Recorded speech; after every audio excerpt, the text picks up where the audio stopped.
Nagsimula kaming magtinda mga mas mas mataas pa sa 13 years talaga kung tutuusin. Noong pa naman nandyan na ako sa luma naming pwesto. Yung tinitinda namin noon, simpleng pares lang. Tapos kung ano lang yung ulam na maluto. Ayun dinakdakan naman, kailan lang namin halos naumpisahan yun siguro. Mga 8 years na rin siguro no? Kasi sinubukan lang namin na lutuin yung kakaiba naman. Baka magustuhan ng mga customer kasi nga kakaiba siya yung dinakdakan namin.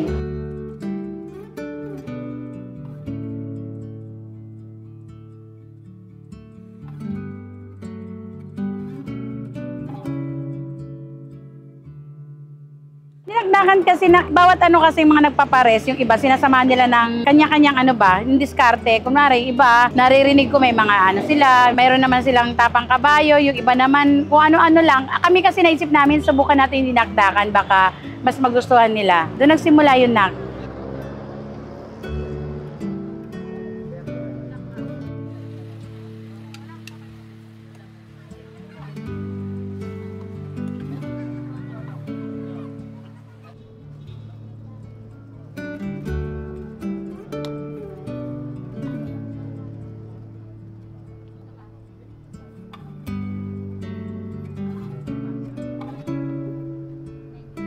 Yung dinakdakan kasi nakluto yun sa Ilocos Norte. Yung asawa ko kasi mismo yung niyan anak eh. Pinagtulungan na lang namin dalawa. Ako naman, sa ulam naman ako sa mga ganyan, yung lutong Bisaya, yun po. Yung dinakdakan natin nagsimula yan sinubukan muna namin sa 5 kilo.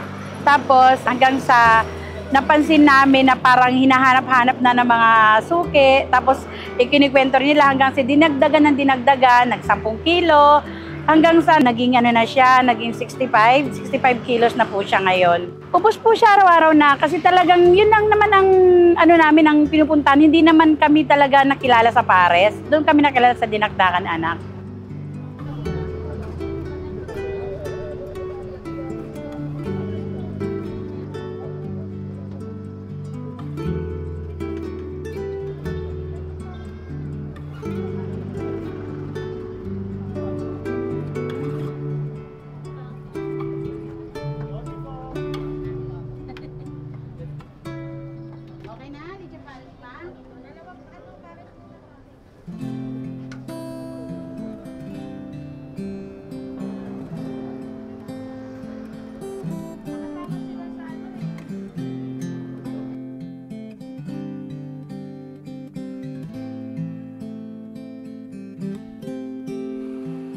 Ako po si Glenda Jency Suwan. Ako po yung may-ari ng Dinakdakan at Pares. Andito po kami ngayon sa bagong location mga boss. Andito po kami sa tapat ng The Oriental Place po. Katabi ng Union Bank at saka tapat po ng New Park.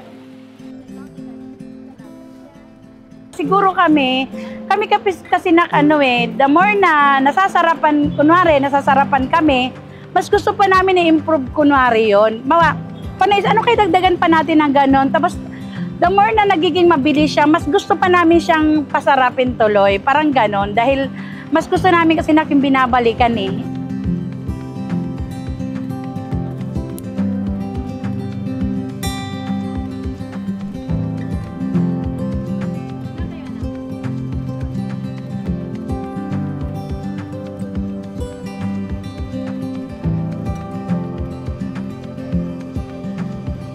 Umaasa ako na ngayong taon ay magkaroon na ako ng permanenteng pwesto kasi lalo na yung natulungan ako ng mga tulad nyo. Sana magtuloy-tuloy anak kasi meron sa akin mga umaasa na tulad ngayon meron akong kasama sa paghahanap buhay na stroke siya anak, mild stroke siya. So ngayon, araw-araw sa akin siya kumukuha ng ikabubuhay nilang pamilya kasi siya lang naman naghanap buhay. Kaya yun po yung mga tinutulungan ko. Masaya na ako kapag natutulungan ko sila.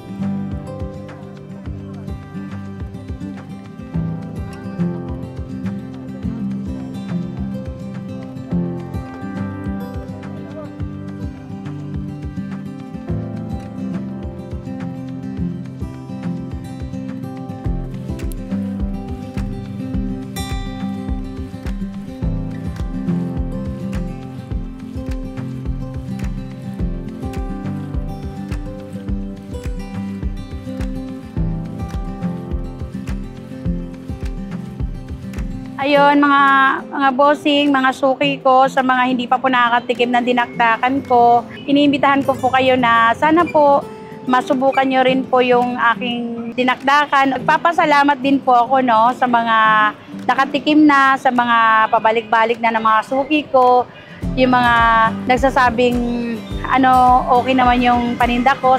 Salamat po ng marami. Yun po yung, doon po parang nagiging po kami, na-inspired kami lalong pasarapin, ayusin. The more na may nagsasabing yung mga comment na tinatanggap ko po yun. Okay lang sa akin yun para po mas lalo ko po siyang ma-improve po yung mga kulang ko. Nag-i-start tayo ng alas 8, minsan dumarating na kasi ako 8:20 no. Yun po, tapos natatapos naman kami, depende anak sa dami na lang ng dumarating na tao. Minsan 11 naman, wala na. Minsan naman alauna hanggang alauna kami nandito. Pumunta lang kayo dito mga anak sa The Oriental Place. Nasa tapat lang po kami, tabi ng Union Bank. Ayun po, nandito lang po ako.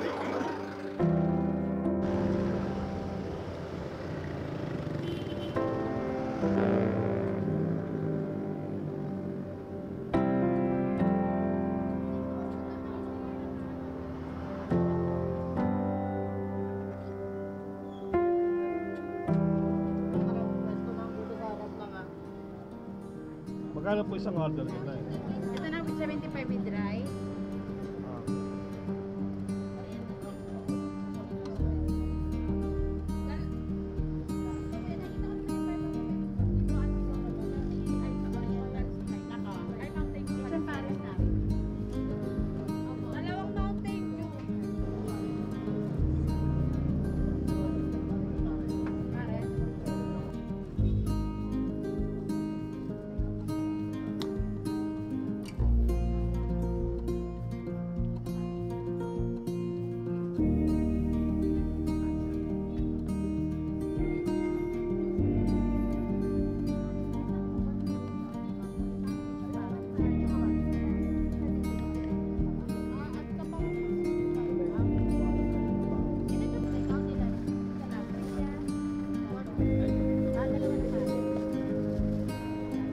Magkano po yung top ng dinakdakan? 70 sir. 5 lang yung